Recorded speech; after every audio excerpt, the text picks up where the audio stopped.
another Gettin Real with Ashleydawn, and I want to share something that's been on my heart, and that is how you see things. How you see things may actually not be the truth. It may not be the way they really are. You may be looking through a foggy lens or a lens that's cracked or scratched. You may be looking at something in a different way. Like, that might not actually be the way that it is. Like, everyone says, well, this is my truth. Well, this is, that's their truth. No, there is the truth and then not the truth. And a lot of times we make things harder than they have to be because, honestly, we're selfish. And so we're looking at things through our lenses, right? I have glasses on and they're clear. Now, if there was a scratch in them, I would be looking at everything through a scratch. If they were broken, I'd be looking through everything through a broken lens. Some of us have broken lives. We've been hurt. We have been, wrongfully mistreated. We have PTSD. We have, insert thing you struggle with here, and the way you look at the world is through that view. If you've been hurt, you look at everybody like they're going to hurt you. If you've been lied to, you look at everybody like they're going to lie to you. If you've been betrayed, you look at everyone like they're going to betray you. Not everyone does this, but a lot of people do. You look at life, you look at people, you look at circumstances through the lens that you're wearing. And if your lens is broken, you see it through a broken view. If maybe they're dirty, you haven't cleaned your lens, you haven't worked on yourself, you look at everything through a dirty view. Maybe your mind's in the gutter all the time. Maybe your thoughts are not pure because of the lens that you're looking through. And so often it's easy to, kind of prescribe things to different people based on the lens that you're looking through and just be like, yeah, this is the case for this. This is the case. Did you ask them? Do you actually know? I had somebody on Facebook post something on my page, and I was just like, why did you post that? Like, and here's the deal. Everyone is walking around with some kind of hurt, some kind of hang up, some kind of baggage. And so often they want to put that hurt, that hang up, that baggage on you instead of dealing with it themselves. I had a guy that I was talking to for a while, this is a couple years ago, and every single thing that I did, like, he was offended by, and I'm like, whoa, first of all, that's codependency. Like, your identity can't come from me. You have to have your own identity. And second of all, just because you're insecure don't mean that I am. Like, you need to deal with that insecurity.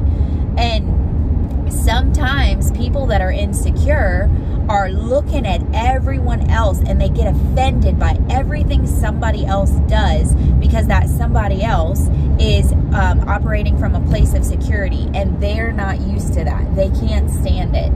And it's kind of like when somebody's drowning in the ocean and you go to save them, and instead of like grabbing onto you and being like, thank you, they push you under and kind of try to get on top of you and essentially try to drown you. Sometimes people that are insecure or people that are struggling with insecurities, maybe they don't know who they are. Maybe they have some identity issues and they're struggling with being seen, being celebrated, being loved. Maybe they don't know who they are. Maybe they had some childhood trauma, or maybe they have trauma in their, adult years. But whatever they're going through, they kind of put that on their lens to everything else that they look through. And, it's kind of like if you're mad and somebody texts you, you read the text in the tone that you're thinking. So if I was mad and you sent me, hey girl, what's up? Are you ignoring me? I'd be like, in my head, attaching my anger to that. You could have been silly. You could have been like, hey girl, what's going on? Are you mad at me? You know what I mean? But so often, that's why texting is so bad and writing online is so bad, because the person is reading it in the way that they're feeling, right? The lens that they're looking through is how they're kind of putting on to everyone else. I try to always be in a happy mood. I try. I'm not always, but I try to be. And when I read texts, I read them in a happy mood. And sometimes that has came back to like bite me because somebody has said it in a mean tone, or they've been in a mad mood when they've sent me something and I've just received it with joy. And I'll be like, okay, love you, see you soon. And they're like, whoa, I'm mad. And I'm like, I'm sorry, I didn't know that. You didn't tell tell me that? And they're like, well, can't you tell from my text? I'm like, no, I read it like a happy text. So the way that you look through things, like if you are looking to be offended, if you are jealous of somebody or you're envious of somebody, maybe you're looking at somebody on Instagram or Facebook or social media and you don't really know them and you really don't, you're not in their life, you don't know their life, you don't know much about them, you just kind of have an outsider perspective, and so you're looking at stuff through Instagram or through Facebook or through Snapchat or through TikTok or through whatever. Insert new social media thing here that I don't have, but you're looking at them through this picture, this kind of highlight reel. And if you're not happy with your life, if you're insecure, if you're jealous and you're looking at them and all the things that they're doing, and maybe you don't have nice clothes and so you're looking at them and they always wear nice clothes, and maybe you don't like your hair and you're looking at them and they have beautiful hair, and maybe you don't like your body and you're looking at them and they have a great body, maybe, you know, you're struggling financially and you're looking at them and they're not struggling financially, maybe you're single and you're looking at them and they have a boyfriend or they have a husband or they have kids and you don't have kids, and you're looking at them through all the things that they have that you don't, right? And you're just looking to be offended. You're just looking to find some kind of flaw within them so you can kind of nitpick them. You got to trace that back to yourself. You are unhealthy and you need counseling. I can't say it any softer, any kinder than that. You're unhealthy and you need counseling. If you look at somebody's page and you're not excited for them, you're not celebrating them, you have a root of bitterness, you have a root of jealousy, you have a root of envy, and you need to get it out because it will destroy your life. If you are so jealous of somebody else, there's something wrong within you, and you need to deal with that. The way you view other people isn't a reflection of them, it's a reflection of you. So often there's people, you know, and they're constantly just, well, this person this and this person this, and they can find a fault with everyone. The problem isn't other people, the problem is them. And so often, instead of people doing the work and going to counseling and getting the help and uprooting those bitterness and uprooting that resentment and uprooting that jealousy and uprooting all those things, they just stuff it and they pretend like they don't have a problem, right? It's everybody else. Everybody else has a problem. It's, you know, well, they have this and they were born with a silver spoon and they have this awesome family and they have this awesome husband and they have these awesome kids or they have all this money. You're constantly looking at, you know, things and you're blaming them for the life that they're living. That's a problem. If you're blaming others for your life, that's wrong. And if you're seeking others, like I had a friend one time that only wanted me to be their friend and they didn't want me to be anybody else's friend. And I'm like, that's codependency. Like, I can't be your identity. I can't be your whole world. You have to have your own identity. You have to have your own things. You have to, like, it's not my job to fulfill your life. It's your job. It's your job to fulfill your life. It's your job to be happy with what you have. It's your job to find joy in your life. That's not my job. I'm not responsible for you. You're not my kid. I'm not responsible for you. I'm not responsible for your happiness. I'm not responsible for your holiness. I am not responsible for you whatsoever at all. And guess what? Here's the awesome thing. You're not responsible for me whatsoever at all. Like, you're not. Where am I going? Oh, right here. I'm not responsible for you. You're not responsible for me. Like, no, not at all. It's your job to fix your life. It's your job to figure out what you're doing with your life. That's your job. That's your problem. And if you're looking at everybody else through the lens of like jealousy or bitterness, you need to go to counseling and you need to deal with that, because it's not healthy. It's not healthy for you to look at everybody else and nitpick their life apart. Take your finger out. I tell this to my preschoolers all the time, and I really tell it to a lot of the teenagers and adults that I counsel too. Take your finger out. Point it to yourself. What are you doing? What are you doing? Because you are responsible for your life, not anybody else. Stop pointing fingers at everybody and being like, well, they have this and they have this and they have this and they have this, and finding offense with everything everybody else does. Clean your lens off. If it's cracked, fix it. Go to a counselor, fix your lens. If it's broken, fix your lens. Fix the lens that you're looking through. Hi. Carolina's on her way. Yeah, so when it comes down to it, you have to ask yourself, why am I getting all up in my feels about somebody else's life? Like, is it your personal life or is it somebody else's life? Because if you're getting all up in your feels on somebody else's life, you need to check yourself. You need to say, okay, where is this coming from? Why am I so unhappy when other people are happy? That's not normal. It's not normal for someone to be unhappy because they see somebody else is happy. So you have to look at yourself. What pain are you viewing that person through? Maybe it's you don't have a boyfriend and you're looking at them and they do. And so you're viewing their relationship out of your loneliness. Maybe it's you don't have children and they do. Maybe, you know, a doctor has told you that you can't have kids, which, listen, doctors told my mom she couldn't have kids and she had me. So doctors are not always right. But maybe you're viewing that childbirth announcement or that pregnancy announcement through the pain that you yourself can't have kids because the doctor told you so. You don't know what God has for you. Don't view, you know, everything in your life based on what doctors say. God's bigger than doctors. And then, you know, it may be you're looking at somebody else get a new job, and instead of being happy for them that they have a new job, you're upset because you want a new job.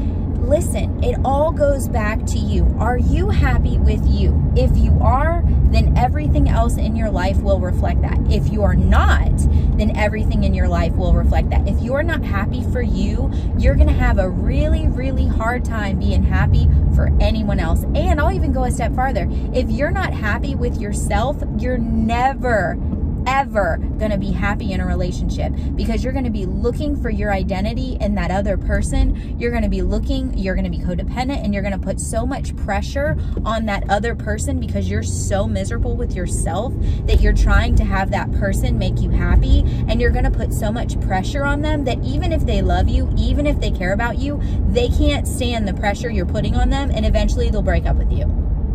It'll happen because you'll put so much pressure on your happiness coming from them when it doesn't come from them. Your happiness comes from you. It's an inside job. If you're not happy with you, nobody else can help you. They can't. You can't borrow somebody else's happiness. You have to have your own. It's like health. You can't borrow anybody else's health. You have to have your own. And so if you're struggling with any of the things I just mentioned, sign up for some counseling. Sign up for a therapy session. Seriously, try to find, a godly counselor. I know if you Google godly counselor or biblical counselor, you'll come up with one. I don't know necessarily that I'd look for a pastor to counsel you. I love pastors. I think they're awesome. But unless they have a degree in counseling, unless they are anointed to counsel, like sometimes you don't have to necessarily have a degree, but you have to be anointed for it, and I would probably just try to find a psychologist or a counselor that is biblically based, other than finding somebody that loves God and that's trying to help you, because not every time does somebody that loves God get it right. We're all people. We're all flawed. But you have to get to the root of the issue. Where in your life does that insecurity stem from, to the point where you can't be happy with anyone else in your life? Where does that insecurity come from? Where does it come from? And then you need to do the work to get it out of your life, to get it out of there. Because that insecurity will eat you alive. It will damage every single relationship that you have. I've had friends that have said, like, I only want you to be my best friend. And I'm like, okay, well, I have other friends. My identity, your identity can't be in being my friend. You have to have your own identity. I've had ex-boyfriends that have been like, you're my world, and I'm just so grateful for you. That's awesome. That's great. But I can't be your world. God has to be your world.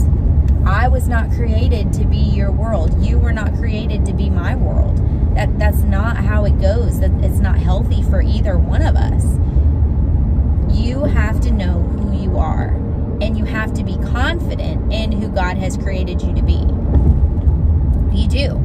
Because if you're not confident, and I'm not saying to be like, you know, obsessed with yourself or super egotistical or to think that you're all that in a bag of chips, but you have to have a healthy view of yourself. Not that you're better than you ought to be, but not that you're lower than you ought to be either. A healthy view. To know that you have a purpose, that you were made on purpose, and that God, good night, God is using you for His purpose. You have to have like a clear understanding of what that looks like, of who you are in Christ, of who God has created you to be. And I know, listen, I know it's hard. Sometimes when we get hurt, we just allow insecurity to set in, or when somebody tells us maybe, you know, you tried out for a play and it didn't work, or you went for a job and it didn't work, or you liked somebody and, you know, they chose somebody else. And so insecurity comes from there. Or maybe somebody was, you know, bullying you or putting you down. I am not perfect. I struggle with insecurities too, but I don't let my insecurities boss me around, and I don't let them roll me around. I am very secure as a person.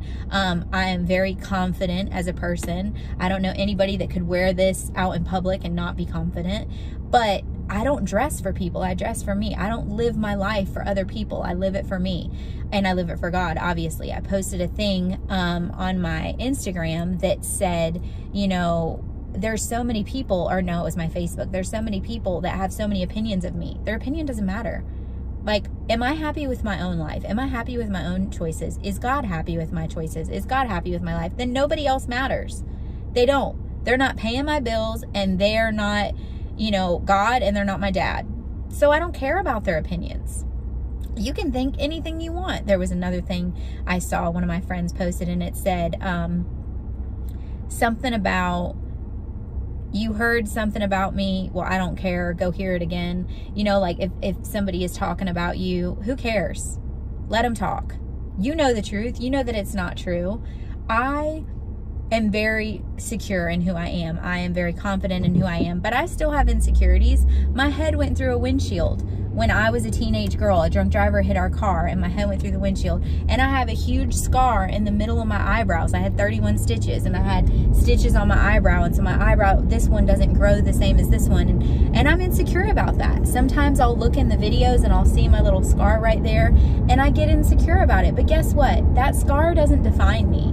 My insecurities do not define me. It doesn't make me more of a person or less of a person. And yours don't either. Like, yeah, do I have, you know, a perfect body? No. Some people may think I do. But when I look in the mirror, I can see my flaws just as much as anyone else. I got stretch marks. I got, you know, different stuff. Am I insecure about it? A little bit. You know, do I want to post it all over social media and brag about it? No. But do I think that that's where my worth comes from? Also, no. I know who I am. I know who God has created me to be. And I know that a little scar on my face, some stretch marks on my butt, doesn't change that. It doesn't change it. I know who I am. So if you have insecurities, understand that everybody does. Nobody is perfect. Everybody has at least one thing about themselves that they don't personally like.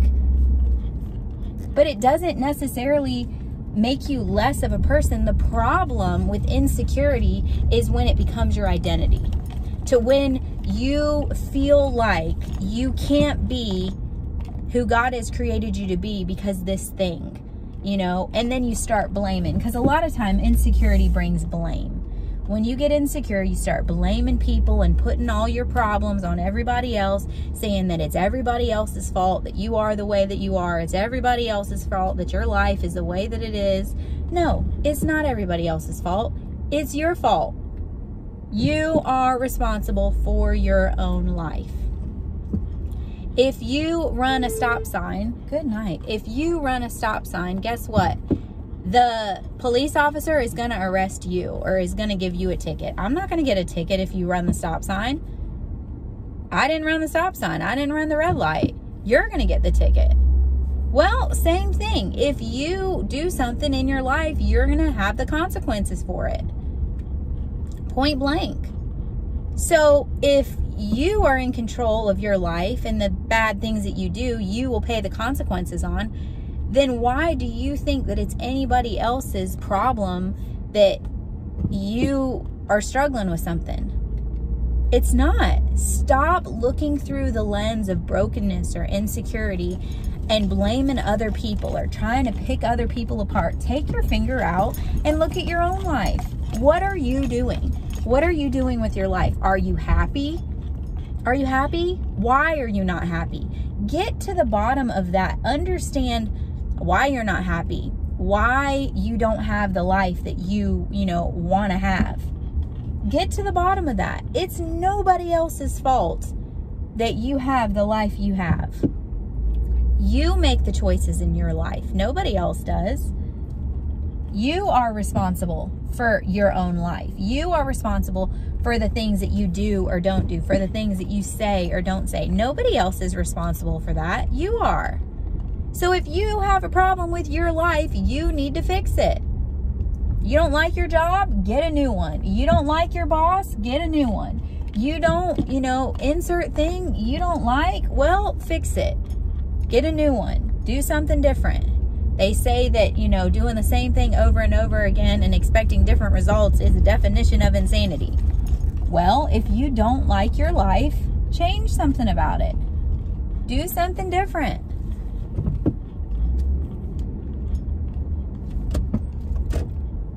Go to counseling. Get some help.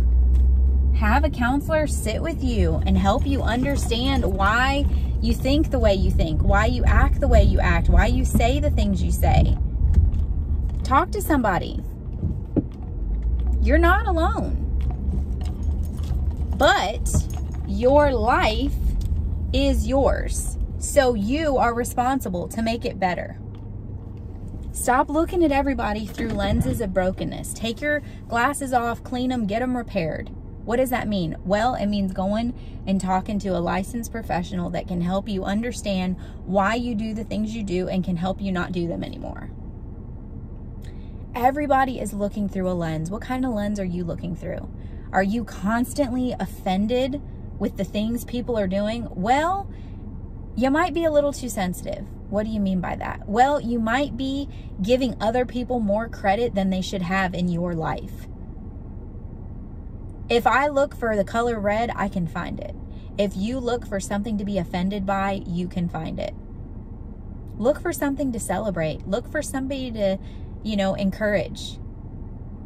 If you're not happy with your own life, don't be nasty to somebody else. Deal with your insecurity and get healthy. Trust me, you'll thank me for it. I know at the time it's a hard word and you're like, wow, ouch, that hurts. Yeah, sometimes we got to get hurt to heal. And sometimes we got to do the work necessary to realize what's broken so we can fix it and stop looking at the world through a broken lens, through a broken view. When you're broken, you look at everybody else. But stop looking at everybody else for your life, for your happiness. If you're not happy, you need to do what's necessary to fix that. It's nobody else. It's you. You can blame all day long. You can point fingers. You can nitpick. You can find the flaws in everybody else. But when you find the flaws in everybody else, it doesn't make yours disappear. And I know you're probably hoping that it does. You know how you make your own flaws disappear? You deal with them. You know how you make your own brokenness and your hurt disappear? You deal with it and you get it fixed. You get it healed. Maybe you need some forgiveness in your life. Maybe you need some healing from some trauma in your life. Maybe you need some, reconciliation in your life in some area. Do the work. Go to a counselor. Do what's needed so that you can have a healthy heart, so that you can have healthy eyes, so that you can see the world through a clear lens, a lens of love, a lens of kindness, not a lens of bitterness and envy, not a lens of offense, not a lens of nitpicking, not a jealous lens, not looking at other people like everyone is your enemy and everyone is against you. No, nobody's against you. If anybody is against you besides the enemy, it's yourself. You're your biggest problem. And when you get healthy, you'll understand that. So I hope this encouraged you. And I say it from experience. When you're hurt, you look at everybody else through that same lens. You can't receive love when you're hurt. You can't receive kindness when you're hurt, because you're like pushing it away and just making people go away. That's not healthy. I want you to be healthy. God wants you to be healthy. So get healthy. I love you. God loves you more. You are seen. You are celebrated. And you are loved, even if you don't feel like it. I'll catch you in the next one.